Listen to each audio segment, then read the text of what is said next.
সজাগ হয়ে মা দেখলেন তার ছেলে পানি হাতে দাঁড়িয়ে রয়েছে। মা তখন বালকটির জন্য অনেক দোয়া করলেন। ফলে বালকটি যুগশ্রেষ্ঠ অলি হয়ে গেল। ছোট্ট বন্ধুরা, তোমরা কি জানো সেই বালকটিকে? জি না ভাইয়া। তিনি হলেন বিখ্যাত অলি বায়েজিদ বোস্তামি রহমতুল্লাহ আলাইহি। সাদিকা, বলতো বায়েজিদ বোস্তামি কিভাবে যুগশ্রেষ্ঠ অলি হয়েছিলেন?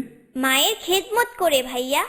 হ্যাঁ বন্ধুরা, বায়েজিদ বোস্তামি রহমতুল্লাহ আলাইহি মায়ের খেদমত করেই শ্রেষ্ঠ অলি হয়েছিলেন।